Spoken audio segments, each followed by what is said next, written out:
Dasar pengemis, teriak mertuaku sambil melempar koperku ke jalanan berlumpur. Aku hanya tersenyum sinis di bawah guyuran hujan. Tawa mereka seketika mati saat sirine Forager meraung membelah hening. Sebuah sedan mewah berplat merah berhenti tepat di depanku, dan sosok jenderal turun memelukku. Wajah mertuaku pucat pasi saat menyadari ayahku ternyata seorang. Sebelum ceritanya dimulai, silahkan tulis di kolom komentar dari daerah mana saja teman-teman yang menonton cerita ini.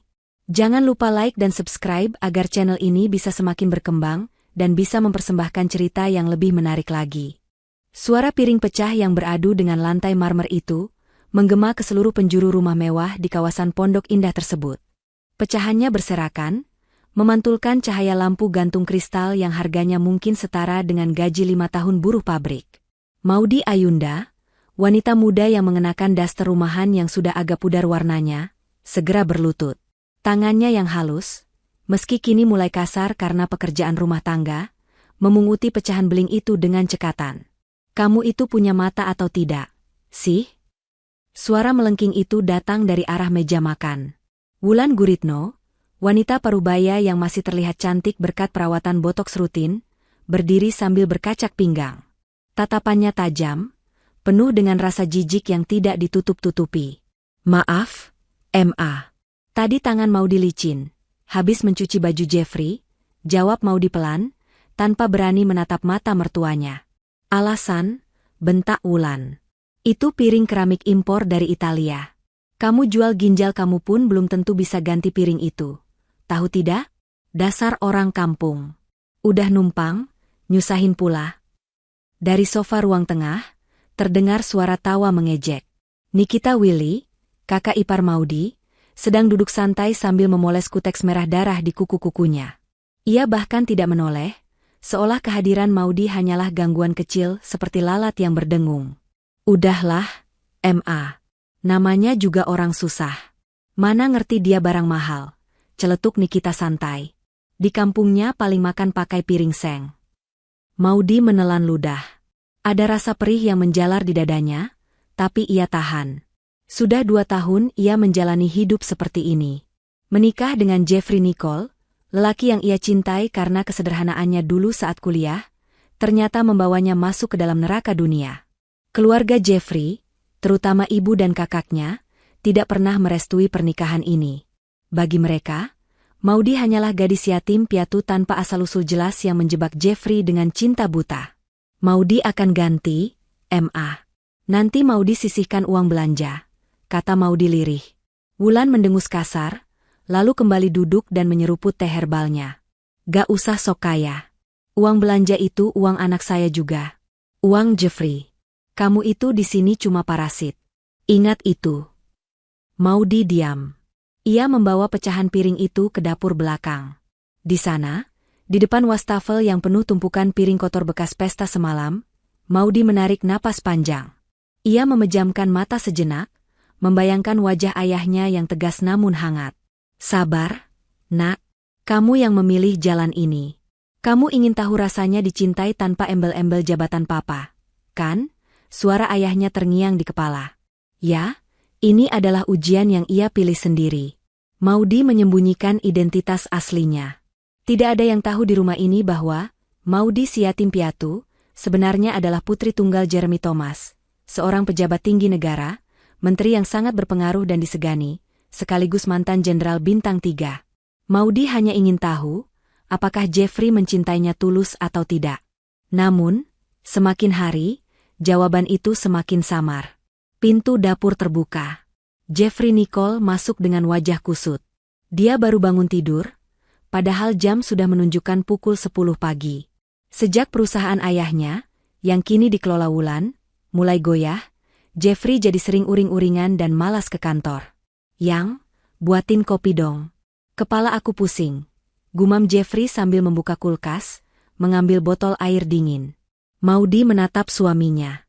"Mas, tadi Mama marah lagi soal piring. Kamu nggak mau bantu aku ngomong ke Mama?" Jeffrey menghela napas, terlihat malas membahasnya. "Udahlah, Yang. Kamu kan tahu Mama emang gitu orangnya. Perfeksionis. Kamu juga sih, kenapa ceroboh banget?" Udah tahu mama lagi stres mikirin utang perusahaan, jangan nambah masalah lah. Maudi tertegun. Tidak ada kata, apakah kamu baik-baik saja? Atau, maafkan mama ya. Yang ada hanya tuduhan bahwa ia menambah beban. Aku capek, Mas. Aku ngerjain semuanya sendiri. Pembantu diberhentikan karena penghematan, dan sekarang aku yang nanggung semuanya. Nikita nggak pernah bantu, mama apalagi. SSST. Jangan keras-keras, nanti kedengeran Nikita. Jeffrey menempelkan telunjuk di bibirnya, wajahnya panik. Sabar aja kenapa sih? Namanya juga berbakti sama suami dan keluarga. Istri solehah itu harus sabar. Jeffrey menepuk pipi Maudi pelan. Bukan tepukan sayang, tapi tepukan meremehkan, lalu keluar dari dapur membawa botol minumnya, meninggalkan Maudi yang terpaku di depan wastafel. Air mata Maudi menetes satu, jatuh ke tumpukan busa sabun. Kesabaranku ada batasnya, Mas, bisik Maudi pada dinding dapur yang dingin. Malam itu, suasana rumah berubah drastis. Wulan Guritno menyuruh Maudi memasak hidangan besar. Rendang, ayam bakar, sup buntut, semuanya harus siap sebelum pukul 7 malam. Bukan untuk mereka, tapi untuk tamu istimewa. Maudi baru saja selesai menata meja makan ketika bel pintu berbunyi. Wulan dan Nikita berlarian ke depan dengan wajah sumringah yang jarang sekali Maudi lihat. Ah, Pevita. Sayangku. Masuk, masuk. Suara Wulan terdengar sangat manis, kontras sekali dengan nada bicaranya pada Maudi. Seorang wanita muda melangkah masuk. Pevita Pierce. Cantik, anggun, mengenakan dres selutut dari brand ternama, dan menenteng tas Hermes yang harganya bisa membeli satu rumah sederhana. Wangi parfum mahalnya langsung memenuhi ruangan. Tante Wulan, apa kabar? Ini aku bawain oleh-oleh dari Paris. Cuma tas kecil sih buat tante sama Nikita, kata Pevita sambil tersenyum ramah. Ya ampun, repot-repot banget. Makasih ya, calon mantu idaman tante. Seru Wulan, sengaja mengeraskan suaranya agar terdengar sampai ke dapur. Maudi berdiri di ambang pintu dapur, mematung. Jeffrey turun dari tangga, sudah rapi dengan kemeja batiknya. Ia tersenyum lebar saat melihat Pevita. Hai, Pev. Lama nggak ketemu, sapa Jeffrey, matanya berbinar. Ada kekaguman di sana yang membuat hati Maudi mencelos. Mereka duduk di meja makan. Maudi hendak ikut duduk di kursi kosong di samping Jeffrey, tapi Wulan langsung berdehem keras. Maudi, tolong ambilkan air es lagi. Terus, supnya kurang panas. Panasin dulu, perintah Wulan dingin. Tapi Maudi belum makan dari siang. Ya makan nantilah di dapur. Ini ada tamu penting. Masa kamu mau gabung di sini bau bawang begitu? Nggak sopan sama Pevita. Potong Nikita dengan senyum sinis. Jeffrey hanya diam. Ia sibuk menuangkan minum untuk Pevita. Iya yang, kamu makan di belakang aja dulu ya. Nanti nggak muat mejanya. Dada Maudi sesak bukan main. Ia diperlakukan seperti pelayan di rumah suaminya sendiri. Pevita menatap Maudi sekilas, tatapan iba yang justru terasa merendahkan. Nggak apa-apa tante, biarin aja Maudi duduk. Kata Pevita basa-basi. Nggak usah, Pev. Dia lebih nyaman di belakang. Orang kayak dia nggak nyambung kalau kita ngobrolin bisnis dan saham, sahut Wulan cepat. Sepanjang makan malam, Maudi hanya bisa mendengar percakapan mereka dari dapur. Wulan terus-menerus memuji Pevita. Coba ya Jeff, kalau istri kamu itu kayak Pevita. Pinter cari uang, koneksinya luas, bapaknya pengusaha tambang. Pasti perusahaan kita nggak bakal sesulit ini sekarang. Sindir Wulan. Ah tante bisa aja, tawa Pevita renyah. Jeffrey kan juga hebat. Cuma mungkin, salah pilih partner hidup aja. Butuh pendamping yang selevel biar bisa lari kencang. Betul itu. Seru Nikita. Jeff, kamu denger kan? Cinta itu nggak bikin kenyang. Realistis aja. Perusahaan papa lagi di ujung tanduk. Kita butuh suntikan dana segar. Pevita bilang papanya mau bantu. Asal Jeffrey mau gabung jadi keluarga kami. Sambung Pevita lembut namun penuh arti. Hening sejenak. Maudi menahan napas di balik tirai dapur. Ia menunggu Jeffrey membela dirinya.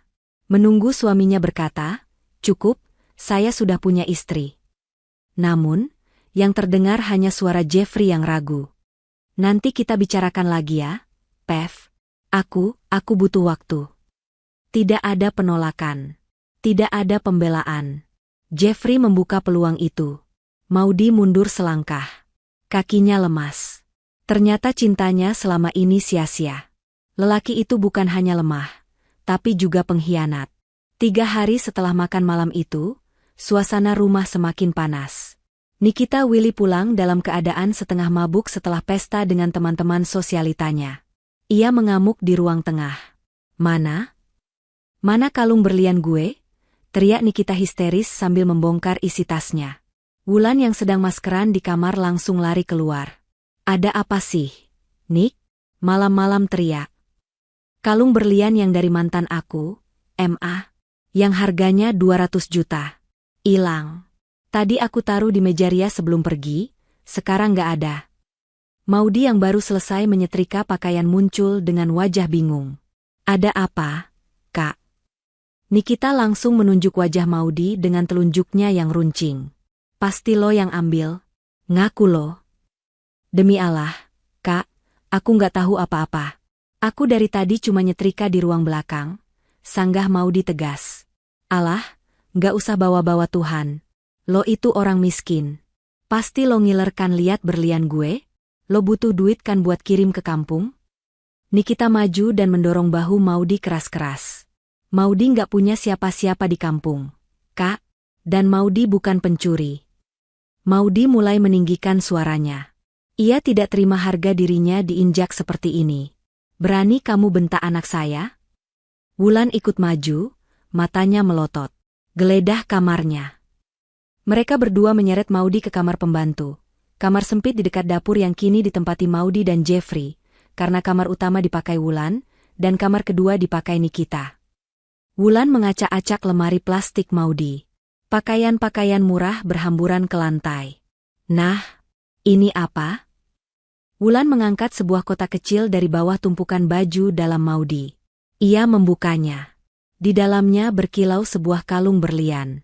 Maudy terbelalak. Itu bukan punya Kak Nikita. Itu punya Maudy. Itu hadiah dari... Halah, maling ngaku, potong Nikita. Ia menyambar kalung itu. Ini pasti kalung gue. Tunggu, ini modelnya beda. Tapi pasti lo beli ini pakai duit hasil jual kalung gue yang asli kan? Atau lo nyuri ini dari toko? Itu peninggalan ibu saya, teriak Maudy. Itu adalah satu-satunya barang mewah yang ia bawa dari rumah ayahnya, hadiah ulang tahun ke-17 dari mendiang ibunya. Ia sengaja menyimpannya sebagai pengobat rindu. Bohong. Mana mungkin gembel kayak kamu punya berlian asli. Wulan meludahi lantai. Saat itulah Jeffrey pulang. Ia melihat keributan itu dan wajah Maudy yang sudah basah oleh air mata. Ada apa ini? Tanya Jeffrey bingung. Istrimu ini maling. Jeff? Dia nyuri kalung Nikita, terus kita nemuin berlian lain di lemarinya. Pasti hasil nyopet atau jual diri, hasut Wulan berapi-api. Maudy menatap Jeffrey, berharap suaminya percaya. Mas, kamu tahu kan aku gak mungkin kayak gitu? Itu kalung peninggalan ibuku, Mas. Jeffrey menatap Maudy, lalu menatap ibunya yang murka. Ia bimbang. Tekanan ekonomi dan hasutan ibunya selama ini sudah menggerogoti logikanya. Maudy, kalau kamu butuh uang, bilang sama aku. Jangan nyuri, ucap Jeffrey pelan, tapi menusuk jantung.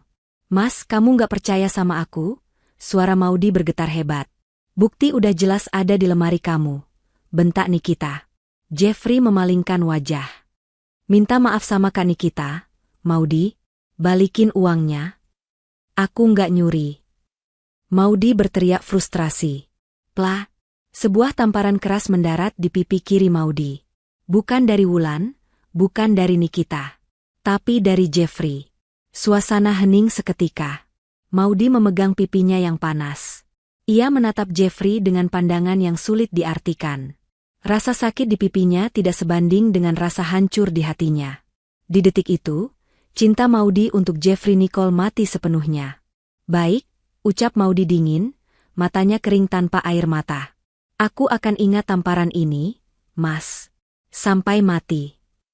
Pagi harinya, suasana rumah terasa dingin dan mencekam.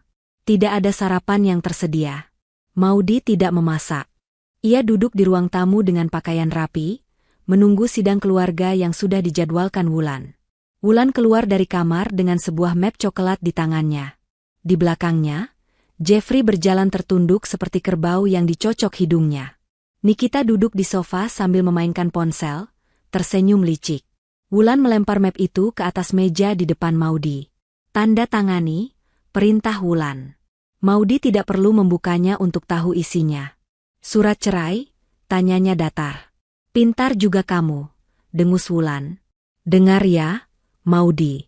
Perusahaan keluarga kami bangkrut. Kami punya utang 50 miliar yang jatuh tempo bulan depan. Satu-satunya jalan keluar adalah Jeffrey menikah dengan Pevita.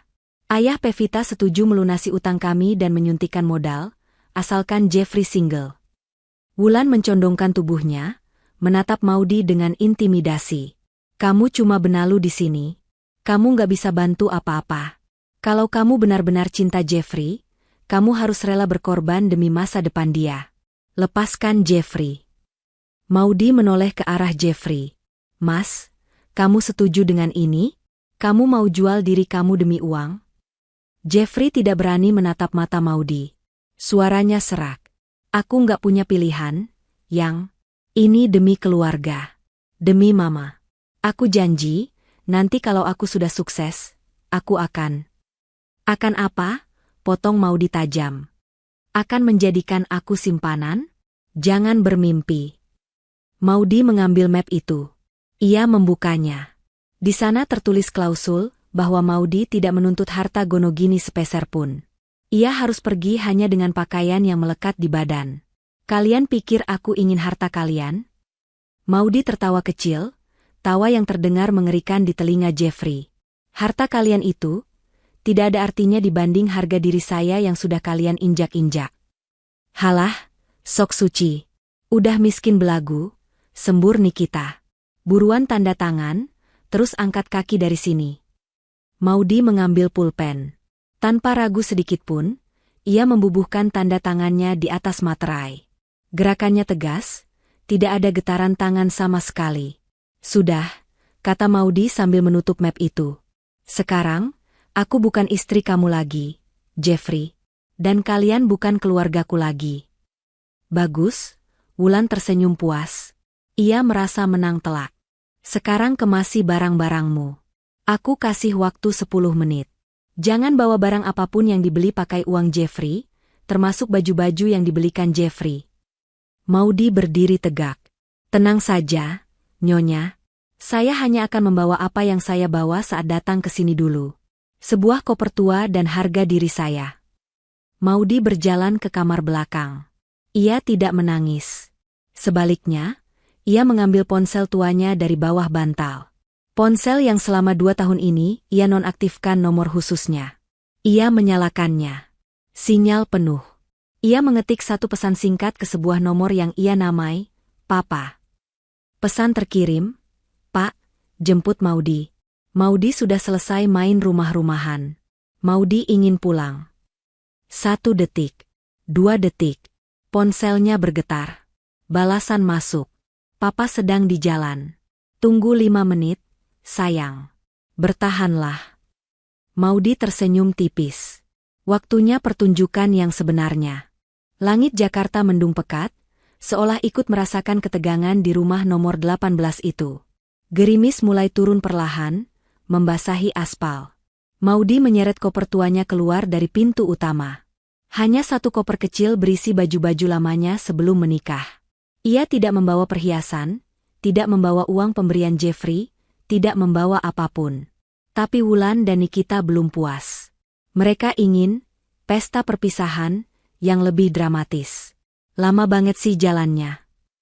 Nikita merebut koper Maudy saat mereka sampai di pagar depan. Hei, apa-apaan kamu? Seru Maudy. Biar cepat. Nikita menyeret koper itu lalu dengan sekuat tenaga melemparnya keluar pagar, ke tengah jalanan aspal yang basah. Brak, koper itu terbanting. Isinya sedikit berhamburan keluar karena resletingnya pecah. Baju-baju Maudi tercecer di genangan air kotor. Wulan tertawa puas. Jeffrey berdiri di teras, mematung, wajahnya pucat tapi ia tidak bergerak untuk menolong. Itu tempat yang pantas buat kamu, Maudi, teriak Wulan lantang. Suaranya mengundang perhatian tetangga kiri kanan. Beberapa orang mulai keluar rumah, berbisik-bisik melihat pemandangan kejam itu. Jangan pernah berani injakan kaki kamu di rumah orang kaya lagi. Dasar pengemis. Maudi berjalan tenang keluar pagar. Ia tidak memunguti bajunya. Ia berdiri di samping kopernya yang rusak. Hujan mulai deras, membasahi tubuhnya. Rambutnya lepek, tapi dagunya terangkat tinggi. Ia menatap Wulan, Nikita, dan Jeffrey bergantian. Bibir Maudi melengkung membentuk senyuman sinis. Senyuman yang membuat bulu kuduk Nikita meremang. Kenapa dia senyum? Bisik Nikita pada ibunya. Dasar orang gila. Kalian pikir ini akhir dari segalanya? Suara Maudi terdengar jelas meski beradu dengan suara hujan. Kalian salah besar. Ini baru permulaan. Ingat wajah saya baik-baik saat ini. Karena besok, kalian yang akan mengemis di kaki saya. Mimpi, cibir Wulan. Tiba-tiba, dari ujung jalan terdengar suara sirine yang meraung-raung. Khas, tajam, dan membelah keramaian. Wey wey wey. Dua motor besar polisi militer, PM, muncul dengan lampu rotator biru menyala, memecah kemacetan jalan komplek perumahan itu. Di belakangnya, sebuah mobil Jeep Rubicon pengawal berwarna hitam mengikuti. Dan di tengah-tengahnya, sebuah sedan hitam mengkilap, Toyota Crown Royal Salon edisi terbaru, melaju dengan agung. Tetangga yang menonton ternganga. Wulan dan Nikita melongo. Jeffrey mengerutkan kening. Ada pejabat lewat? Di komplek kita? Gumam Wulan bingung. Tapi iring-iringan itu tidak lewat.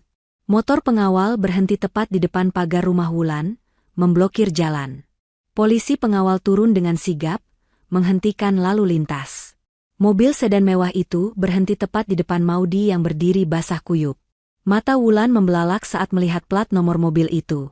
Plat merah. RI 24. Itu mobil menteri. Bisik Jeffrey, suaranya bergetar seorang putri raja, meninggalkan keluarga Jeffrey yang kini sadar bahwa mereka baru saja menggali kuburan mereka sendiri. Sirine Forager itu sudah tidak terdengar, tapi dengingnya seolah masih tertinggal di telinga Wulan Guritno. Ia masih berdiri mematung di teras, tangannya mencengkeram tiang pilar rumah begitu erat hingga buku-buku jarinya memutih. Hujan yang turun semakin deras tidak mampu menyadarkannya dari keterkejutan yang melumpuhkan akal sehat. Jeffrey Nicole masih terduduk di lantai teras yang dingin. Wajahnya bukan lagi pucat, tapi seolah darah berhenti mengalir ke kepalanya. Mulutnya terbuka sedikit, namun tidak ada suara yang keluar. Itu tadi. Nikita Willy, yang sedari tadi memegang ponsel untuk merekam pengusiran Maudi demi konten media sosialnya, kini gemetar hebat. Ponsel mahalnya terlepas dari tangan, jatuh berdebam ke lantai keramik. Layarnya retak. Sama retaknya dengan mental mereka saat ini. M.A. Panggil Nikita lirih, suaranya tercekat. Itu beneran Jeremy Thomas? Menteri Pertahanan? Papanya Maudi? Wulan menoleh patah-patah ke arah putrinya. Matanya nanar. Nggak mungkin. Maudi itu anak yatim piatu.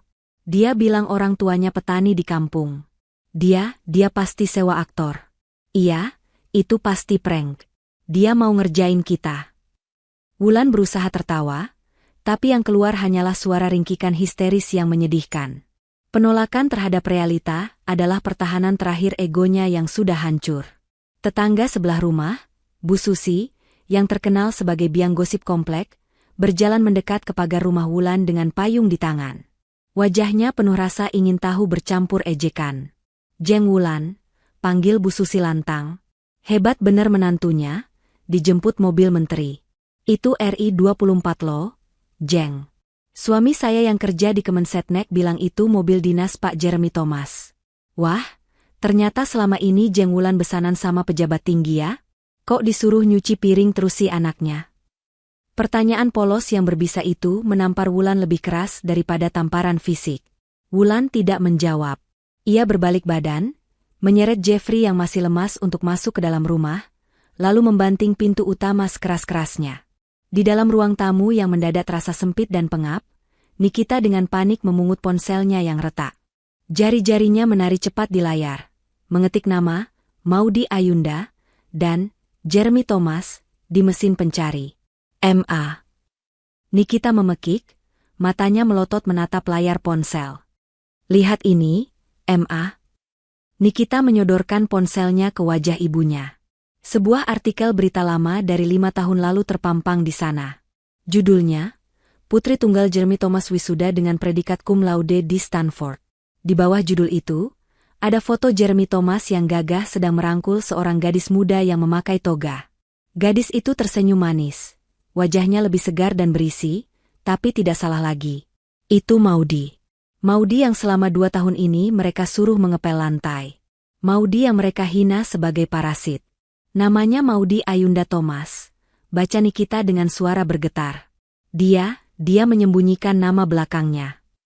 Jeffrey merebut ponsel itu. Matanya menyusuri artikel itu dengan nanar. Ia melihat foto lain. Maudy sedang bermain piano di sebuah ballroom mewah, mengenakan gaun yang mungkin harganya lebih mahal dari mobil Jeffrey. Aku nikah sama anak menteri. Gumam Jeffrey kosong. Dan aku baru aja nyerain dia demi anak pengusaha tambang yang belum tentu mau sama aku. Diam kamu, teriak Wulan tiba-tiba, melempar vas bunga di meja hingga pecah berantakan. Napasnya memburu. Keringat dingin mengucur di pelipisnya. Ketakutan mulai merambat naik dari perut Wulan. Ia bukan takut kehilangan menantu kaya. Ia takut pada apa yang bisa dilakukan oleh seorang Jeremy Thomas. Mereka baru saja menghina, memfitnah, dan mengusir putri kesayangan orang paling berkuasa di bidang pertahanan negara. Kita dalam masalah besar, bisik Wulan, suaranya kini kehilangan segala keangkuhan. Kita benar-benar dalam masalah besar. Sementara kepanikan melanda rumah keluarga Jeffrey, suasana yang jauh berbeda terjadi di dalam mobil sedan hitam yang melaju menembus hujan Jakarta. Di dalam kabin yang senyap dan wangi aromaterapi sandalwood itu, Maudy duduk bersandar di jok kulit yang empuk. Ajudan di kursi depan sudah memberikan handuk hangat. Maudy mengeringkan rambutnya yang basah, sementara ayahnya, Jeremy Thomas, masih menatapnya dengan pandangan yang sulit diartikan, campuran antara rindu, sedih, dan murka yang tertahan. Kenapa, nak? Tanya Jeremy akhirnya, memecah keheningan. Suaranya berat dan dalam. Kenapa kamu biarkan mereka memperlakukanmu seperti binatang selama 2 tahun ini? Papa sudah mau turun tangan sejak bulan pertama, tapi kamu selalu melarang. Maudy menatap ayahnya, lalu tersenyum tipis. Senyum yang getir. Karena Maudy naif, Pak. Maudy pikir cinta Jeffrey cukup kuat untuk melawan ibunya. Maudy pikir kalau Maudy berbakti, hati mereka akan luluh. Ternyata Maudy salah. Hati mereka bukan terbuat dari batu, tapi dari kalkulator. Cuma hitung-hitungan untung rugi. Jeremy mengepal tangannya. Rahangnya mengeras melihat bekas merah di pipi kiri Maudy, jejak tamparan Jeffrey yang belum hilang. Papa akan hancurkan mereka, geram Jeremy. Papa akan pastikan besok pagi mereka tidak punya tempat tinggal. Papa akan bikin perusahaan mereka rata dengan tanah. Si Jeffrey itu, Papa akan pastikan dia tidak bisa dapat kerjaan bahkan jadi tukang sapu sekalipun. Jangan, Pak, potong Maudy tenang. Jeremy menoleh, kaget. Kamu masih membelanya? Setelah dia menamparmu? Bukan membela, Maudy menggeleng. Tatapannya berubah dingin, tajam, menyerupai tatapan ayahnya saat menghadapi musuh negara. Kalau Papa hancurkan mereka sekarang dengan kekuasaan Papa, itu terlalu mudah. Mereka akan merasa jadi korban kesewenang-wenangan pejabat. Mereka tidak akan belajar apa-apa. Maudy meletakkan handuknya, lalu memegang tangan ayahnya yang besar dan kasar. Biarkan Maudy yang main, Pak. Papa cukup kasih fasilitas. Maudy mau mereka hancur pelan-pelan. Maudy mau mereka melihat semua yang mereka kejar. Harta, status, kehormatan, hilang satu persatu di depan mata mereka. Maudy mau mereka sadar bahwa kehancuran mereka bukan karena papa pejabat, tapi karena kebodohan mereka sendiri. Jeremy tertegun menatap putrinya. Gadis kecilnya yang dulu manja dan cengeng kini telah berubah menjadi wanita yang penuh perhitungan. Ada rasa bangga yang aneh menyelinap di hati sang jenderal. Baik, Jeremy mengangguk, menyetujui. Sesuai perintahmu, Tuan Putri. Aset, koneksi, tim hukum, intelijen semuanya milikmu. Gunakan sesukamu. Mobil berbelok memasuki gerbang tinggi sebuah mansion di kawasan Menteng. Pagar otomatis terbuka. Di halaman yang luas, berjejer mobil-mobil mewah. Puluhan staf rumah tangga sudah berbaris rapi di teras, menyambut kepulangan sang putri yang hilang. Saat pintu mobil dibuka, kepala pelayan, Pak Ujang, yang sudah merawat Maudi sejak bayi, langsung berkaca-kaca. Non Maudi. Suaranya serak. Maudi turun dari mobil. Ia tidak lagi menunduk seperti di rumah mertuanya. Ia berdiri tegak, dagunya terangkat. Aura, upik abu-nya hilang seketika, berganti dengan aura aristokrat yang memang mengalir dalam darahnya. Siapkan air panas, Pak Ujang. Saya mau mandi, perintah Maudi lembut namun tegas. Dan tolong buang baju-baju di koper ini. Bakar saja. Saya tidak mau ada sisa bau kemiskinan dan kehinaan yang menempel di tubuh saya lagi. Siap, Non. Maudi melangkah masuk ke dalam istananya. Langkahnya mantap. Mulai malam ini, Maudi yang sabar sudah mati. Yang ada hanyalah Maudi Thomas, sang pembalas dendam yang elegan. 2 hari berlalu sejak kejadian itu. Jeffrey Nicole berusaha menjalani harinya seolah tidak terjadi apa-apa, tapi dunia di sekitarnya mulai runtuh dengan kecepatan yang mengerikan. Pagi itu, di kantor pusat Nicole Group, perusahaan kontraktor warisan ayahnya yang kini kondisinya hidup segan mati tak mau, suasana terasa kacau balau. Telepon di meja resepsionis berdering tanpa henti. Karyawan berlarian dengan wajah panik. Jeffrey baru saja duduk di kursi direkturnya ketika sekretarisnya masuk tanpa mengetuk pintu. Wajahnya pucat pasi. Pak Jeffrey. Gawat, Pak. Ada apa sih? Masuk tuh, ketuk pintu dulu, bentak Jeffrey. Ia sedang pusing memikirkan cara menghubungi Pevita yang mendadak slow response sejak kemarin. Maaf, Pak. Tapi ini darurat. 3 vendor utama kita baru saja mengirim surat pemutusan kontrak sepihak. Mereka menarik semua alat berat dari proyek di Cikarang pagi ini juga. Apa? Jeffrey terlonjak dari kursinya. Gila mereka. Kita bisa tuntut mereka. Kontraknya kan masih jalan. Nggak bisa, Pak. Di kontrak ada klausul, force majeure, dan evaluasi kredibilitas. Mereka bilang perusahaan kita masuk blacklist Asosiasi Konstruksi per hari ini. Belum sempat Jeffrey mencerna berita itu, pintu ruangannya terbuka lagi. Kali ini manajer keuangannya yang masuk dengan napas ngos-ngosan. Pak Jeffrey, Bang Arta baru saja menelepon. Mereka membekukan rekening perusahaan. Hah? Kenapa dibekukan? Jeffrey merasa lututnya lemas. Alasannya ada indikasi aliran dana mencurigakan yang perlu diaudit. Dan, mereka menolak pengajuan restrukturisasi utang kita yang 50 miliar itu. Mereka minta pelunasan penuh dalam waktu 2x24 jam, atau aset jaminan akan disita. Jeffrey ambruk kembali ke kursinya. Aset jaminan utang itu adalah gedung kantor ini dan rumah yang mereka tinggali sekarang. Ini nggak masuk akal. Gumam Jeffrey. Kenapa semuanya barengan begini? Ponsel Jeffrey bergetar. Pesan WhatsApp masuk dari ibunya, Wulan Guritno. Jeff, pulang sekarang. Orang pajak datang ke rumah. Mereka mau segel mobil mama. Katanya ada tunggakan pajak mobil mewah 5 tahun. Cepat pulang. Jeffrey menjambak rambutnya sendiri frustrasi. Ini bukan kebetulan. Ini serangan terstruktur. Sistematis. Dan masif. Ia teringat kata-kata Maudi di tengah hujan 2 hari lalu. Ini baru permulaan. Bayangan wajah Jeremy Thomas yang menatapnya dengan murka kembali menghantui. Jeffrey sadar, ia sedang melawan raksasa dengan bermodalkan tusuk gigi. Maudi. Desis Jeffrey. Kamu benar-benar mau bunuh aku pelan-pelan? Malam harinya, rumah Wulan Guritno terasa seperti rumah duka. Bukan karena ada yang meninggal, tapi karena harapan hidup mereka yang sedang sekarat. Mobil Alphard kesayangan Wulan sudah ditempeli stiker merah oleh petugas pajak siang tadi. Nikita Willy duduk di sofa, menangis sesenggukan. Akun Instagram aku hilang, MA, disuspend. Padahal endorsement bulan ini belum cair semua. Agensinya nuntut ganti rugi. Wulan tidak menggubris tangisan anaknya. Ia mondar-mandir di ruang tengah seperti setrikaan rusak. Penampilannya acak-acakan. Rambutnya tidak disisir. Ini semua gara-gara kamu, Jeff. Wulan menuding Jeffrey yang duduk termenung di pojok ruangan.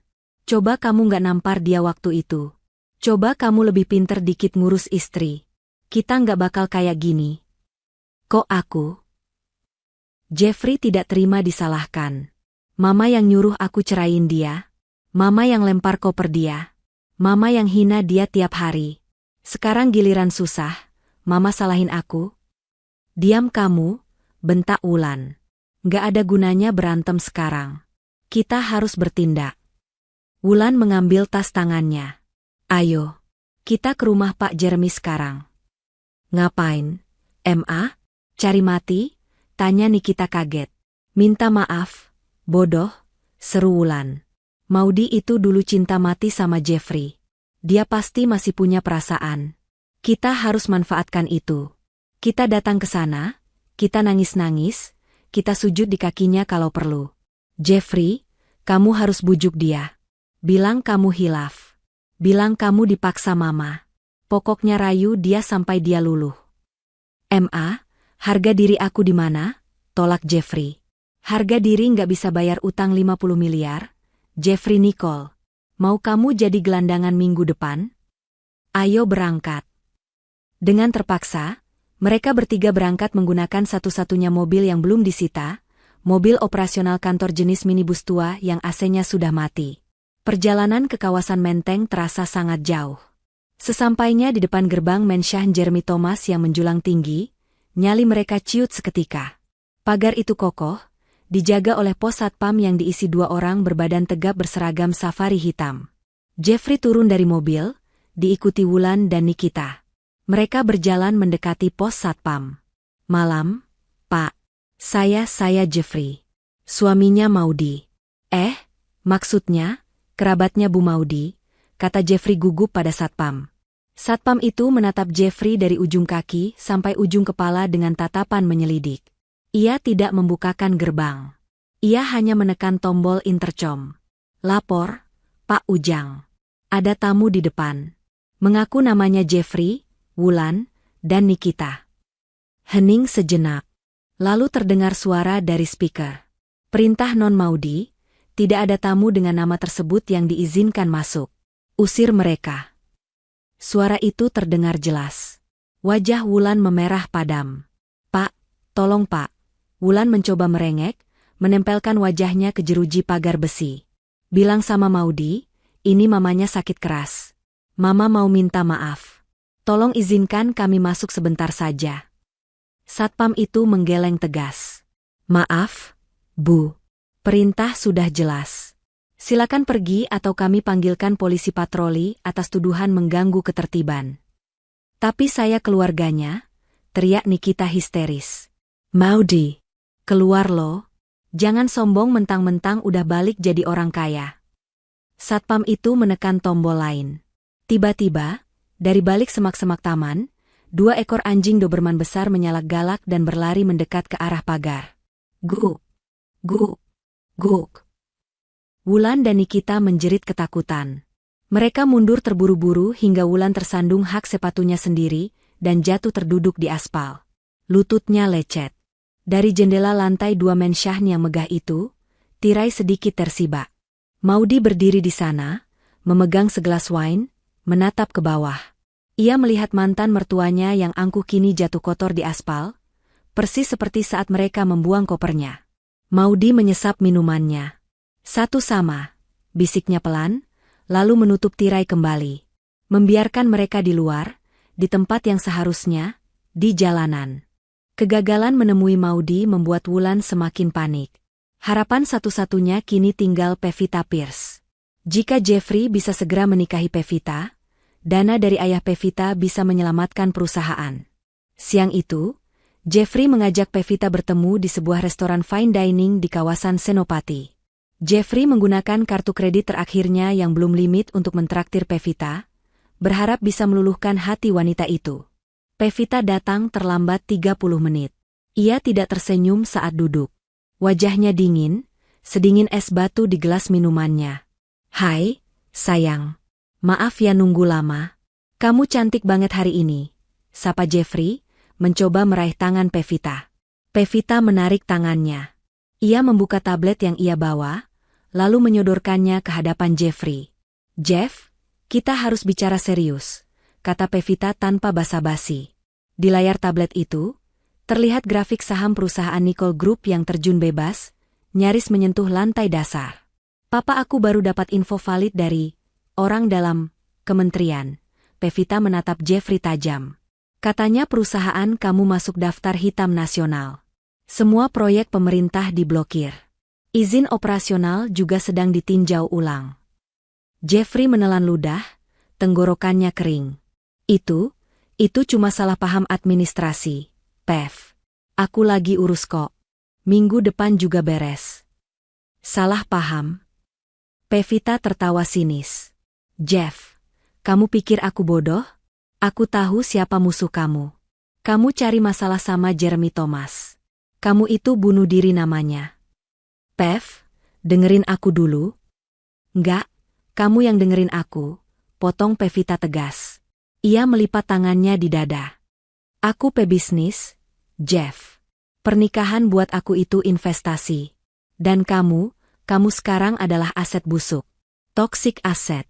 Kalau aku nikah sama kamu, bisnis papaku bakal ikut kena imbasnya. Pak Jeremy itu punya kuasa buat nyetop izin tambang papaku juga." Pevita berdiri, mengambil tas Hermesnya. "Jadi, mulai hari ini, kita selesai.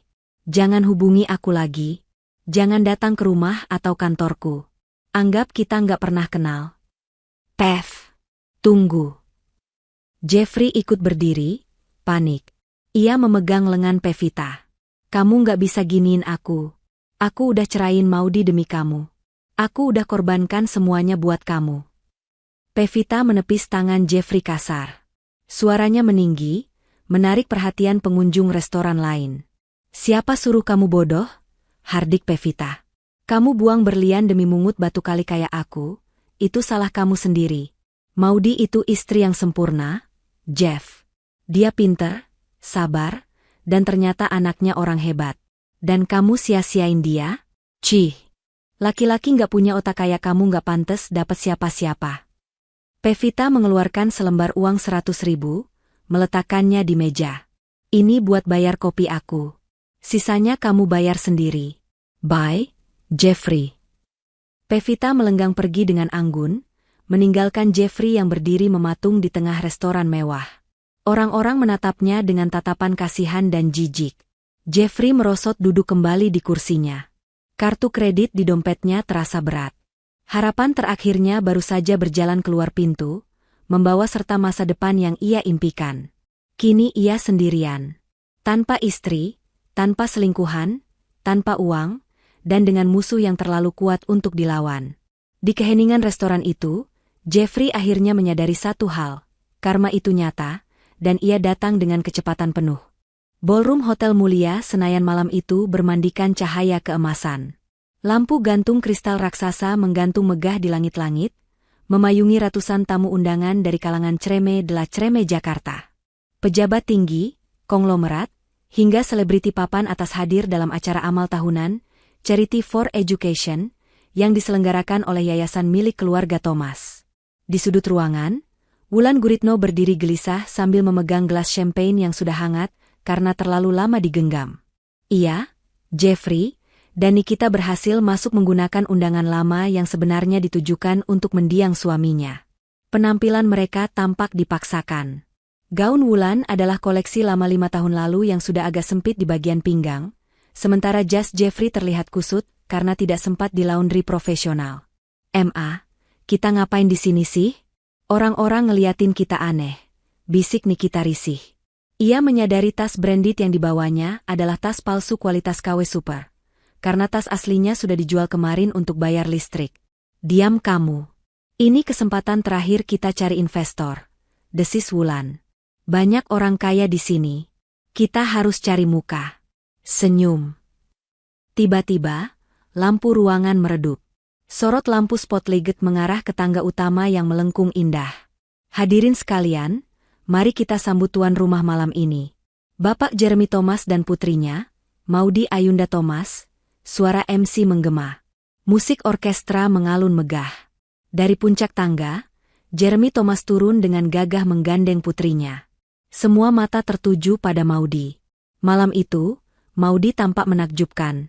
Ia mengenakan gaun malam berbahan sutra merah marun rancangan desainer Paris yang membalut tubuhnya dengan sempurna, memperlihatkan aura kekuasaan dan keanggunan.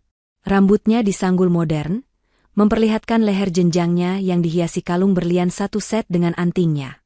Berlian itu berkilau menyakitkan mata. Berlian asli yang harganya mungkin bisa membeli seluruh aset keluarga Jeffrey yang tersisa. Wulan ternganga. Gelas di tangannya nyaris jatuh. Itu Maudy.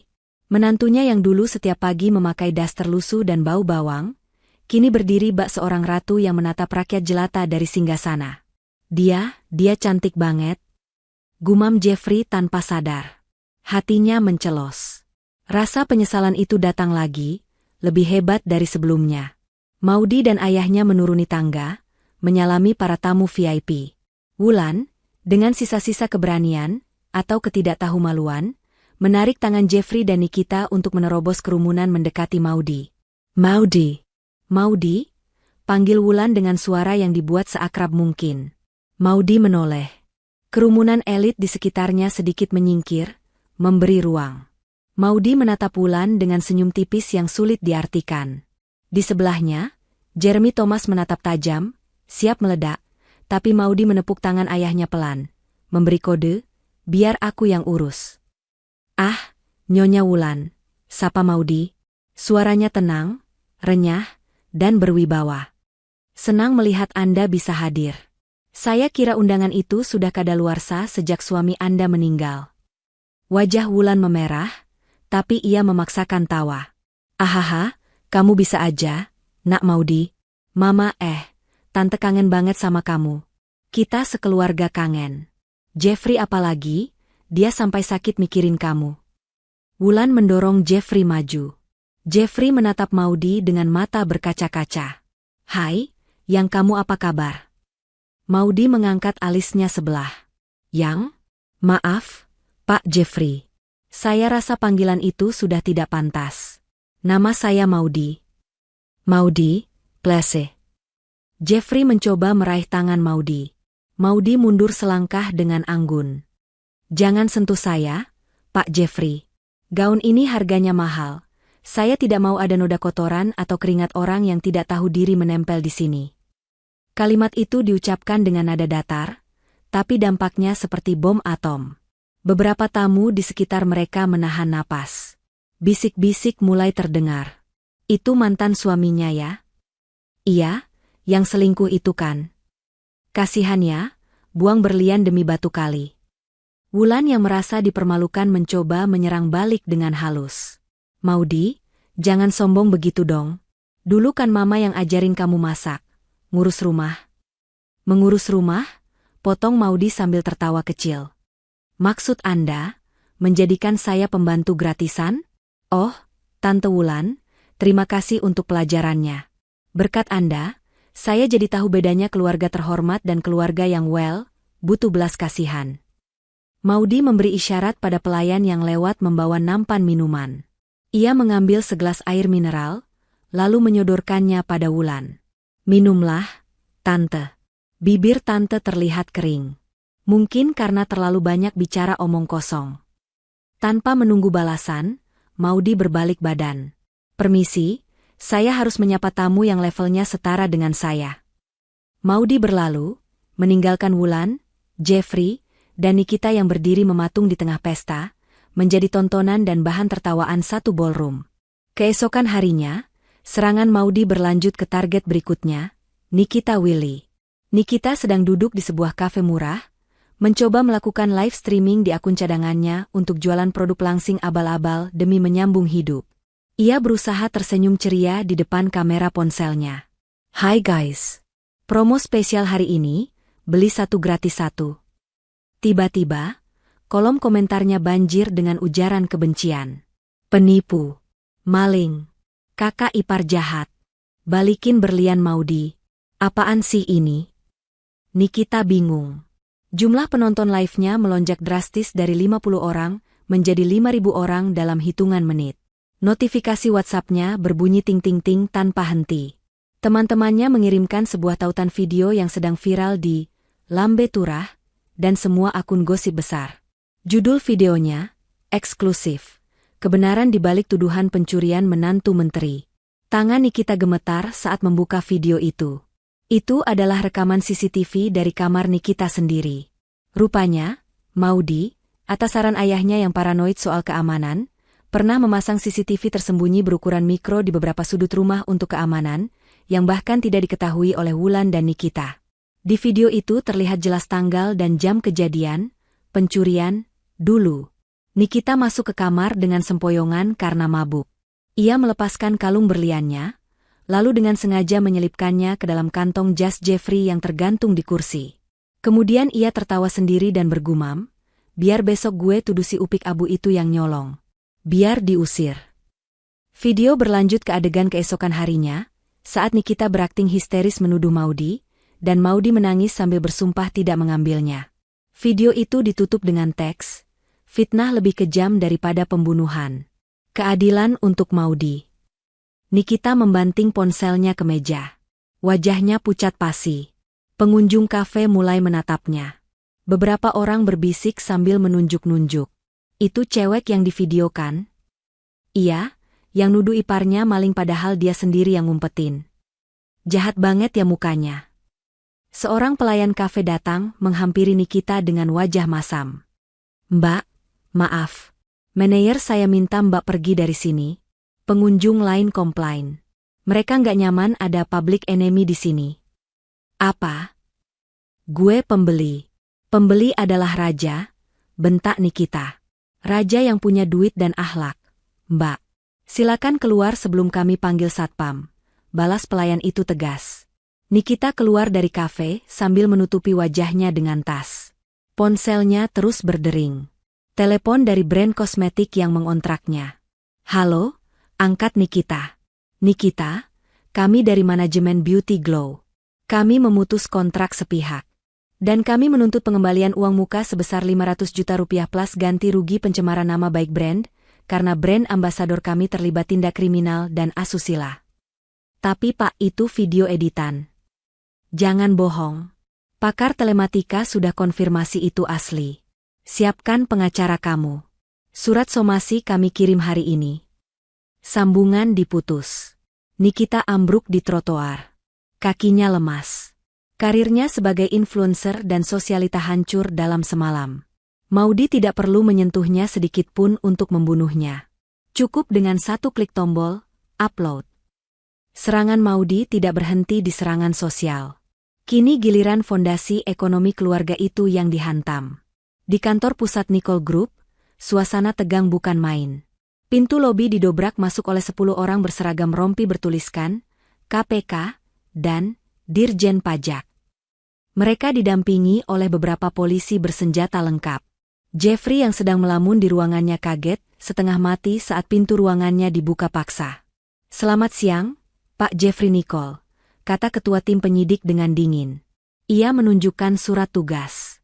Kami membawa surat perintah penggeledahan dan penyitaan aset atas dugaan penggelapan pajak korporasi, pencucian uang, dan manipulasi laporan keuangan selama 5 tahun terakhir. Apa? Tapi mama saya bilang pajak sudah beres. Gagap Jeffrey. Ibu Wulan Guritno adalah tersangka utama. Dan Anda sebagai direktur utama ikut bertanggung jawab, karena menandatangani laporan palsu tersebut. Di saat yang bersamaan, di rumah Wulan. Wulan sedang sibuk memasukkan perhiasan dan uang tunai ke dalam koper, berniat kabur ke Singapura setelah melihat berita tentang Nikita. Namun, ia terlambat. Pintu rumahnya diketuk keras. Buka pintu. Ini polisi. Wulan panik. Ia berlari ke pintu belakang, tapi di sana sudah ada polisi yang berjaga. Ibu Wulan Guritno, Anda kami tangkap. Saya nggak salah. Ini fitnah. Ini pasti kerjaan Jeremy Thomas. Teriak Wulan histeris saat tangannya diborgol. Anda bisa jelaskan di pengadilan, kata polisi itu datar. Fakta yang terbongkar kemudian sungguh mencengangkan publik. Hasil audit forensik, yang timnya dikirim secara anonim oleh Maudy, menemukan bahwa Wulan selama ini memanipulasi pembukuan perusahaan. Uang proyek yang seharusnya untuk beli bahan bangunan berkualitas, ia pakai untuk beli tas mewah, liburan ke Eropa, dan perawatan kecantikan. Akibatnya, banyak proyek gagal dan perusahaan terlilit utang. Lebih parah lagi, Wulan menggunakan rekening pribadi atas nama sopir dan pembantu untuk menampung dana gelap itu. Berita penangkapan Wulan dan pemeriksaan Jeffrey menjadi headline di semua stasiun TV. Breaking news, ibu dan anak keluarga pengusaha J ditangkap terkait skandal pajak 100 miliar. Di mansion mewahnya, Maudy menonton berita itu sambil menyisir rambutnya. Jeremy Thomas duduk di sebelahnya sambil membaca koran. Puas, nak? Tanya Jeremy. Belum, Pak, jawab Maudy tenang. Ini baru proses hukum. Hukuman sosial dan mentalnya belum selesai. Aku ingin Jeffrey datang padaku. Aku ingin melihat wajahnya saat dia sadar bahwa tidak ada jalan kembali. Jeffrey tidak ditahan, ia hanya dikenakan wajib lapor karena statusnya masih saksi yang bisa ditingkatkan menjadi tersangka. Namun, rekeningnya sudah benar-benar nol. Kartu kredit diblokir. Mobil disita. Sore itu, hujan turun deras lagi, seolah alam mendukung drama kehidupan Jeffrey. Ia tidak punya uang untuk naik taksi online. Ia berjalan kaki dari kantor polisi ke kawasan Menteng, menempuh jarak 5 km dengan sepatu pantofel yang mulai jebol. Ia sampai di depan gerbang mansion Maudy dalam keadaan basah kuyup, menggigil, dan menyedihkan. Persis seperti kondisi Maudy saat diusir dulu. Bedanya, Maudy punya ayah yang menjemput. Jeffrey tidak punya siapa-siapa. Jeffrey berdiri di depan pagar besi yang kokoh. Ia tidak berteriak. Ia hanya berdiri menunduk, menunggu. 1 jam berlalu. 2 jam berlalu. Sebuah payung hitam terlihat mendekat dari balik gerbang. Itu bukan Maudy, tapi Pak Ujang, kepala pelayan. Pak Ujang membuka pintu kecil di samping gerbang. Non Maudy bersedia menemui Anda. Tapi tidak di dalam rumah. Hanya di pos satpam. Jeffrey mengangguk lemah. Terima kasih, Pak Ujang. Di pos satpam yang hangat, Maudy duduk di kursi kayu dengan elegan. Ia memakai pakaian santai rumah yang harganya mungkin cukup untuk makan Jeffrey setahun. Wajahnya segar, kontras dengan Jeffrey yang kucel dan bau apek. Jeffrey langsung bersimpuh di kaki Maudy. Ia menangis terseduh-seduh. Maudy, maafin aku, Yang. Maafin aku. Maudy tidak menarik kakinya, tapi juga tidak menyentuh Jeffrey. Ia menatap ubun-ubun mantan suaminya itu dengan tatapan kosong. Bangun, Jeffrey. Jangan kotori lantai pos satpam Pak Ujang, kata Maudy dingin. Jeffrey mendongak, matanya merah bengkak. Aku salah, Maudy. Aku bodoh. Aku hilaf. Aku dipaksa mama. Kamu tahu kan mama kayak gimana? Aku nggak punya pilihan. Aku cuma anak yang takut sama orang tua. Stop, potong Maudy. Suaranya tidak keras, tapi penuh penekanan. Berhenti menyalahkan ibumu.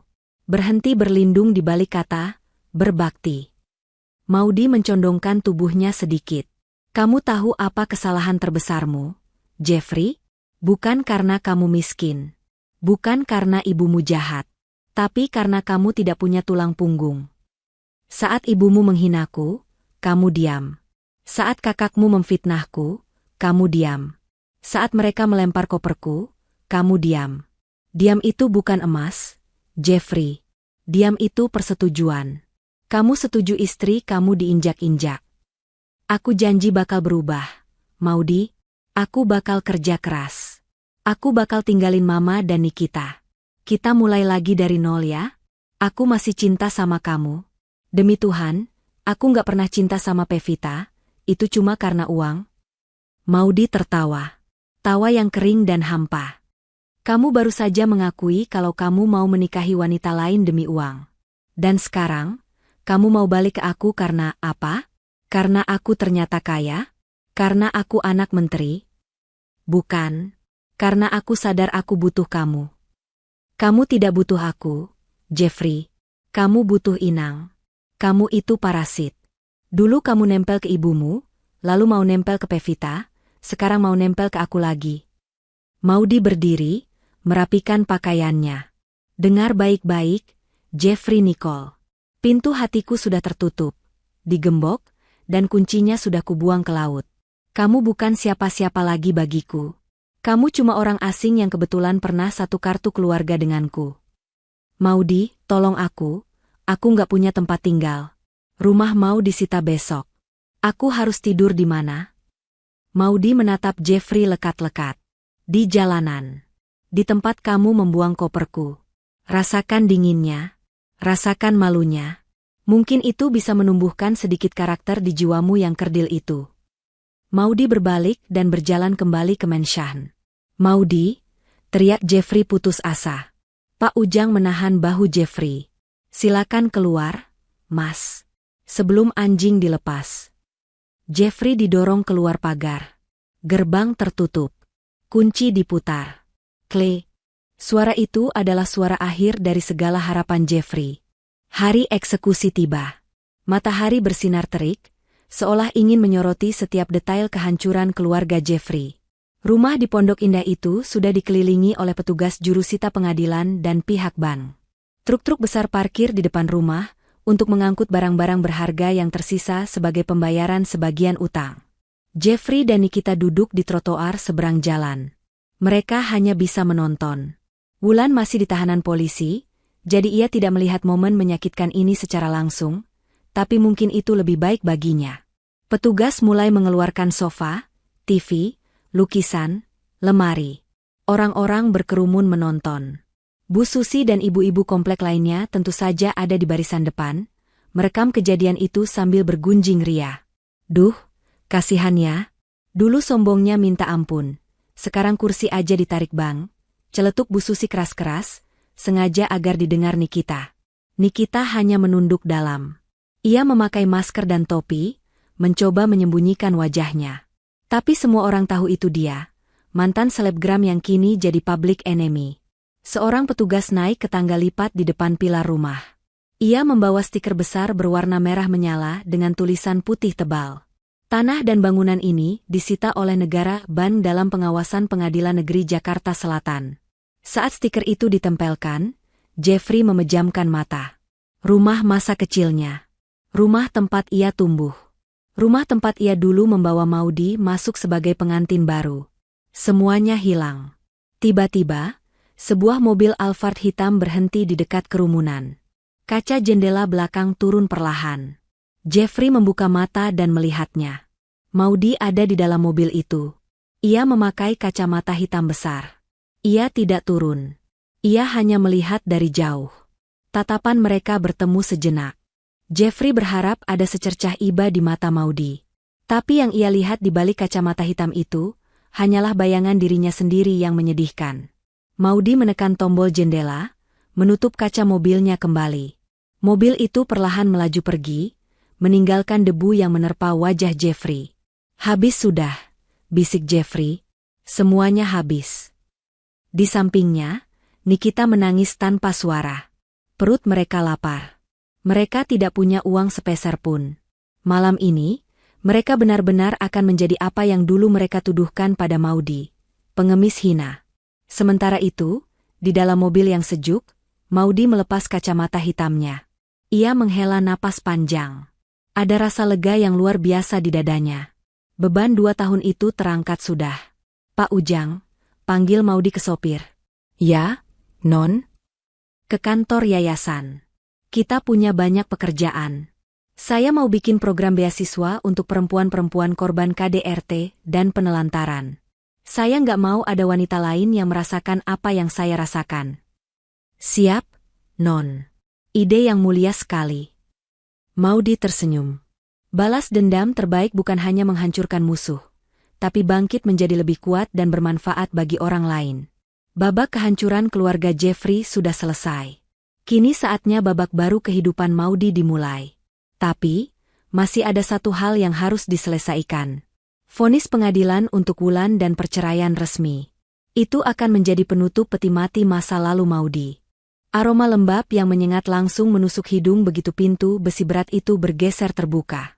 Bukan aroma parfum mahal atau pewangi ruangan lavender yang biasa dihirup Wulan Guritno, melainkan bau keringat basi, lantai semen dingin, dan keputusasaan.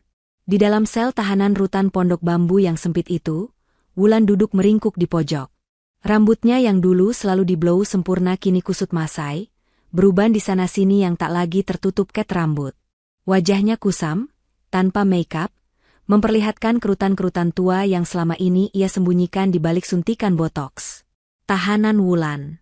Ada kunjungan, teriak sipir wanita dengan suara berat. Wulan mengangkat kepalanya lemah. Ada secercah harapan di matanya. Apakah pengacaranya berhasil menangguhkan penahanan? Atau mungkin ada keajaiban? Ia berjalan tertatih menuju ruang kunjungan yang dibatasi kaca tebal. Di seberang sana, duduk sosok kurus dengan wajah tirus dan mata cekung. Nikita Willy. Wulan hampir tidak mengenali putrinya sendiri. Nikita memakai kaos oblong lusuh dan celana jeans yang warnanya sudah pudar. Tidak ada lagi nail art di kukunya, tidak ada bulu mata palsu. Nikita. Wulan menempelkan telapak tangannya ke kaca. Gimana? Kamu sudah hubungi Om Burhan? Dia mau bantu Mama kan? Nikita menggeleng pelan, air matanya langsung tumpah. Gak ada yang mau bantu kita, Ma. Om Burhan, Tante Lisa, semua teman sosialita Mama, mereka blokir nomor aku. Mereka bilang gak mau terseret kasus pencucian uang. Kurang ajar. Wulan memukul meja, tapi tenaganya lemah. Dulu waktu Mama jaya, mereka yang paling rajin minta traktir. Sekarang Mama susah, mereka buang muka. Kita benar-benar habis. Ma, isak Nikita, rumah sudah disita bank. Mobil, perhiasan, semua aset Mama diambil negara. Aku sama Jeffrey sekarang tinggal di kos-kosan petak di gang sempit daerah Jakarta Timur. Panas, Ma, banyak nyamuk. Aku nggak betah. Hati Wulan hancur mendengar keluhan putrinya. Ia yang selama ini memanjakan Nikita bak putri raja, kini membiarkannya hidup seperti rakyat jelata. Jeffrey mana? Kenapa dia nggak ikut? Tanya Wulan. Nikita menyeka hidungnya dengan punggung tangan. Jeffrey kerja, Ma. Dia jadi kuli angkut di pasar induk. Cuma itu kerjaan yang mau terima dia tanpa ijazah dan SKCK bersih. Dia malu ketemu Mama. Wulan ternganga. Jeffrey Nicole, putra kebanggaannya, direktur utama yang selalu tampil necis, kini menjadi kuli panggul? Ini semua gara-gara Maudi? Desis Wulan, kebencian masih membakar matanya. Perempuan ular itu? Ma, sadar, potong Nikita tajam. Ini bukan salah Maudi sepenuhnya. Ini karena kita serakah. Coba kalau dulu Mama nggak maksa Jeffrey cerai, kita masih tinggal enak di Pondok Indah. Kita yang salah langkah, Ma. Wulan terdiam. Ia menatap pantulan wajahnya sendiri di kaca pembatas. Tua, jelek, dan menyedihkan. Waktu habis, bentak sipir. Ma, aku nggak tahu kapan bisa kesini lagi. Ongkos kesini mahal. Mama jaga diri ya. Nikita berdiri, lalu pergi tanpa menoleh lagi, meninggalkan ibunya yang meraung tanpa suara di balik kaca kedap suara. Di selnya yang dingin malam itu, Wulan Guritno akhirnya menangis. Bukan tangisan kemarahan, tapi tangisan penyesalan yang teramat dalam. Bayangan wajah Maudi yang dulu ia suruh mencuci piring melintas. Andai waktu bisa diputar, ia akan mencuci kaki menantunya itu setiap hari. 2 minggu kemudian, Pengadilan Agama Jakarta Selatan dipenuhi awak media. Kasus perceraian Putri Menteri Pertahanan Jeremy Thomas dengan Jeffrey Nicole menjadi topik hangat nasional. Judul-judul clickbait bertebaran di internet, akhir tragis pernikahan Upik Abu dan Pangeran bangkrut. Di ruang sidang utama, Maudi Ayunda duduk tenang di kursi penggugat. Ia didampingi oleh tim kuasa hukum elit, dipimpin oleh pengacara kondang bergaya flamboyan yang cincin berliannya berkilauan setiap kali ia menggerakkan tangan. Hotman Paris, hadir sebagai ketua tim hukum Maudi. Maudi tampil sederhana namun berkelas. Blazer putih bersih, celana bahan hitam, dan rambut yang diikat rapi. Wajahnya bersinar, memancarkan aura kemenangan yang tenang. Di sisi lain, Jeffrey Nicole duduk di kursi tergugat. Ia tampak jauh lebih tua dari usianya. Kulitnya menggelap karena terbakar matahari, tubuhnya kurus, dan ia hanya didampingi pengacara publik yang disediakan negara, karena ia tak mampu menyewa pengacara swasta. Hakim ketua mengetuk palu. Sidang dibuka. Proses berjalan cepat. Bukti-bukti penelantaran, kekerasan verbal, rekaman CCTV, dan perselingkuhan, saksi mata Pevita Pierce yang memberikan keterangan tertulis, sudah lebih dari cukup. Namun, Jeffrey, melalui pengacaranya, mencoba satu langkah putus asa terakhir. Yang mulia, kata pengacara Jeffrey ragu-ragu. Tergugat memohon kebijaksanaan majelis hakim terkait pembagian harta Gonogini. Selama 2 tahun pernikahan, tergugat merasa telah memberikan nafkah batin dan keberatan. Yang mulia, potong Hotman Paris lantang sambil mengangkat tangannya yang penuh cincin. Istilah, harta Gonogini, tidak relevan dalam kasus ini. Klien kami, Ibu Maudy Ayunda Thomas, memiliki bukti perjanjian pranikah atau prenuptial agreement yang sah. Jeffrey tersentak kaget. Perjanjian apa? Aku nggak pernah tanda tangan. Hotman Paris maju ke meja hakim, menyerahkan dokumen tebal. Silakan diperiksa. Ini dokumen yang ditandatangani saudara Jeffrey Nicole 2 hari sebelum pernikahan. Di sana tertulis jelas, pemisahan harta sepenuhnya. Apa yang menjadi milik istri tetap milik istri, dan sebaliknya. Jeffrey memutar otaknya, mencoba mengingat. 2 hari sebelum nikah, saat itu ia sedang mabuk cinta. Maudy menyodorkan tumpukan berkas administrasi KUA. Katanya hanya formalitas. Jeffrey yang saat itu meremehkan Maudy sebagai gadis desa miskin, langsung menandatangani semuanya tanpa membaca. Ia pikir, apa sih harta yang dimiliki gadis miskin ini? Paling cuma baju bekas. Ternyata, itu adalah jebakan Batman. Maudy, atau mungkin ayahnya yang cerdas, sudah mengantisipasi kemungkinan terburuk sejak awal. Bodoh. Rutuk Jeffrey pada dirinya sendiri. Aku benar-benar bodoh. Hakim memeriksa berkas itu, mengangguk, lalu menatap Jeffrey. Dokumen ini sah di mata hukum. Tanda tangan asli di atas materai. Dengan demikian, tuntutan harta Gonogini ditolak. Tok. Memutuskan, mengabulkan gugatan cerai penggugat sepenuhnya. Hak asuh tidak dipersoalkan karena tidak ada anak. Tergugat diwajibkan membayar biaya perkara sebesar Rp500.000. Jeffrey tertunduk lesu. Rp500.000. Bahkan untuk membayar biaya perkara pun, ia harus meminjam uang Nikita nanti. Saat sidang usai, Maudy berdiri menyalami hakim, lalu berjalan keluar. Jeffrey mengejarnya di koridor pengadilan. Maudy, tunggu. Maudy berhenti, tapi tidak berbalik. Bodyguard berbadan besar langsung menghalangi langkah Jeffrey. Minggir. Aku cuma mau ngomong sebentar, teriak Jeffrey. Maudy memberi isyarat pada pengawalnya untuk memberi celah. Ia berbalik, menatap mantan suaminya itu. Tatapannya datar, seperti melihat orang asing yang numpang lewat. Ada apa lagi, Jeffrey? Sidang sudah selesai. Kita sudah bukan siapa-siapa, kata Maudy. Maudy, apa nggak ada sedikit pun rasa kasihan di hati kamu? Tanya Jeffrey dengan suara parau. Lihat aku. Aku hancur. Mama di penjara. Nikita jualan gorengan sekarang. Aku kuli panggul. Apa ini belum cukup buat nebus dosa kami?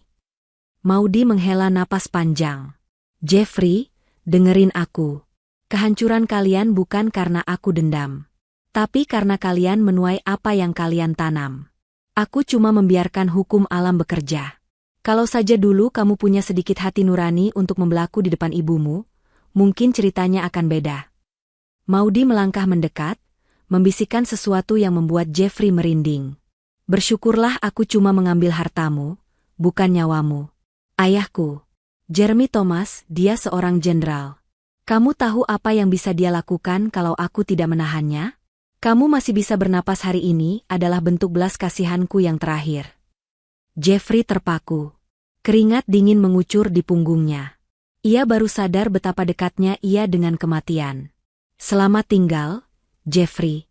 Semoga sukses dengan hidup barumu, ucap Maudy, lalu berjalan pergi diiringi kilatan blitz kamera wartawan, meninggalkan Jeffrey yang berdiri sendirian di lorong pengadilan yang dingin. 6 bulan berlalu. Jakarta masih sibuk seperti biasa, tidak peduli dengan nasib 1 atau 2 orang yang jatuh miskin. Di sebuah mall mewah di Jakarta Pusat, Jeffrey Nicole sedang mengepel lantai marmer di area food court. Ia mengenakan seragam cleaning service berwarna biru muda yang kebesaran. Topi menutupi sebagian wajahnya, takut ada kenalannya yang melihat. "Mas, ini mejanya kotor. Cepetan dibersihin dong, lelet amat," bentak seorang pelanggan remaja yang menumpahkan minuman soda. "Iya, Pak. Maaf, Pak," jawab Jeffrey otomatis, lalu buru-buru mengelap meja itu. Dulu, dia yang duduk di kursi itu. Dia yang membentak pelayan. Sekarang, roda kehidupan telah berputar 180 derajat dan melindasnya tanpa ampun. Saat sedang memeras kain pel, mata Jeffrey tertuju pada layar videotron raksasa yang menempel di dinding atrium mall. Sebuah iklan layanan masyarakat sedang diputar. Di layar raksasa itu, muncul wajah Maudy Ayunda. Cantik, anggun, bersinar. Ia sedang berbicara di podium PBB, mewakili Indonesia dalam konferensi pemberdayaan perempuan. Wanita yang kuat bukanlah wanita yang tidak pernah menangis. Suara Maudy terdengar jernih dari speaker mall, tapi wanita yang mampu membangun istana dari batu bata yang dilemparkan orang-orang untuk melukainya. Tepuk tangan membahana di video itu. Kamera menyorot Jeremy Thomas yang duduk di barisan depan, menatap putrinya dengan bangga, matanya berkaca-kaca. Jeffrey berhenti mengepel. Ia menatap layar itu tanpa berkedip. Dadanya sesak. Rasa sakit yang amat sangat menghantam ulu hatinya. Itu istrinya. Mantan istrinya. Wanita yang pernah tidur di sebelahnya. Wanita yang pernah ia bentak karena masakan kurang asin. Wanita yang ia usir demi uang. Sekarang, wanita itu terbang tinggi di angkasa, tak tersentuh. Sementara dia hanyalah debu di lantai mall ini. "Weh, bengong aja. Kerja," tegur supervisor cleaning service. Jeffrey tersentak. "Siap, Pak." Ia kembali menunduk, menggosok lantai. Air matanya menetes, bercampur dengan air sabun pel yang keruh. Di sudut lain food court, Pevita Pierce sedang makan siang bersama rekan bisnisnya. Ia melihat Jeffrey sekilas. Ia mengenali sosok itu meski memakai seragam cleaning service. Tapi Pevita tidak menyapa. Ia hanya membuang muka, pura-pura tidak kenal, dan melanjutkan makannya. Dunia Jeffrey benar-benar sepi. Penyesalan itu bukan lagi sekadar rasa bersalah, tapi menjadi teman tidurnya setiap malam, menghantuinya seumur hidup. Ia membuang berlian demi batu kerikil, dan sekarang batu kerikil itu pun hilang, menyisakan tangan yang kosong dan kotor. Di lembaga pemasyarakatan wanita, setahun setelah penahanan, Maudy Ayunda melangkah menyusuri lorong blok narapidana. Ia tidak memakai pakaian mewah mencolok, hanya kemeja putih sederhana dan celana panjang, tapi aura kewibawaannya membuat para napi lain segan. Jeremy Thomas menunggu di mobil, membiarkan putrinya menyelesaikan urusannya sendiri. Maudy berhenti di depan sebuah sel. Di dalamnya, Wulan Guritno sedang menjahit kancing baju, pekerjaan wajib bagi napi untuk mendapatkan uang tambahan. "Assalamualaikum, Tante Wulan," sapa Maudy lembut. Wulan mendongak. Jarum di tangannya terjatuh. Ia menatap Maudy tak percaya. Sudah setahun ia tidak melihat wajah itu secara langsung. Maudy terlihat semakin matang dan tenang. "Maudy." Suara Wulan serak. Ia bangkit perlahan, malu dengan kondisinya yang kumal. "Kak, kamu ngapain kesini? Mau ngetawain aku? Mau lihat aku menderita?" "Tidak," jawab Maudy singkat. "Saya kesini untuk mengantar ini." Maudy memberi isyarat pada sipir untuk membukakan pintu sel sebentar. Maudy masuk, meletakkan sebuah koper tua di atas dipan kayu Wulan. Itu adalah koper yang sama. Koper butut yang setahun lalu dilempar Wulan dan Nikita ke jalanan saat hujan deras. Koper yang berisi baju-baju lama Maudy. Wulan menatap koper itu dengan gemetar. "Ini. Saya sudah memperbaikinya. Resletingnya sudah diganti," kata Maudy. "Bukalah." Wulan membuka koper itu dengan tangan gemetar. Di dalamnya, Tidak ada baju-baju lusuh Maudi. Koper itu berisi perlengkapan sholat yang bagus, beberapa pasang pakaian hangat yang layak, vitamin, obat-obatan untuk nyeri sendi yang sering dikeluhkan Wulan, dan sebuah amplop tebal. Wulan membuka amplop itu. Isinya uang tunai yang cukup banyak. "Untuk apa ini?" tanya Wulan, air matanya mulai mengalir. "Setelah semua yang aku lakuin ke kamu, kenapa kamu kasih ini?" Maudi menatap lurus ke mata Wulan. Tidak ada kebencian lagi di sana, hanya rasa kasihan yang mendalam. "Karena saya bukan Anda, Tante," jawab Maudi tenang. "Didikan ayah saya mengajarkan, hancurkan kejahatan orang lain dengan kebaikan, agar mereka malu seumur hidup. Uang itu cukup untuk bekal Tante selama di sini, dan sisanya bisa dikirim ke Nikita buat modal usaha kecil-kecilan biar dia nggak perlu jual diri. Gunakan dengan bijak." Wulan ambruk berlutut di kaki Maudi. Ia menangis meraung-raung, memeluk kaki mantan menantunya itu. Kali ini tangisannya tulus. Pertahanan egonya hancur lebur oleh kebaikan yang tak terduga. "Maafin Mama, Maudi, maafin Mama. Mama jahat. Mama dosa besar sama kamu." Maudi tidak menepis, tapi juga tidak membalas pelukan itu. Ia membiarkan Wulan menumpahkan segala penyesalannya. Setelah tangis Wulan mereda, Maudi mundur perlahan. "Saya sudah memaafkan Tante. Dendam itu racun, dan saya sudah membuangnya," kata Maudi. "Tapi, maaf bukan berarti kembali. Hubungan kita selesai sampai di sini. Anggap ini sedekah terakhir saya untuk orang yang pernah saya panggil Ibu." Maudi berbalik badan, melangkah keluar sel. "Maudi," panggil Wulan di sela isaknya. "Terima kasih." Maudi hanya mengangguk kecil tanpa menoleh. Ia berjalan meninggalkan lorong penjara yang suram itu, menuju cahaya matahari di pintu keluar. Langkahnya ringan. Beban masa lalu di pundaknya sudah benar-benar hilang. Koper itu sudah dikembalikan, bukan berisi sampah, tapi berisi pelajaran tentang kemanusiaan. 2 tahun kemudian, sebuah gedung pusat pelatihan berdiri megah di pinggiran Jakarta. Di depannya terpasang pelang nama besar, Yayasan Mutiara Ayunda, Pusat Pemberdayaan Perempuan Mandiri. Hari itu adalah peresmian gedung baru. Ratusan wanita dari berbagai latar belakang, korban KDRT, janda miskin, wanita putus sekolah, hadir dengan wajah penuh harapan.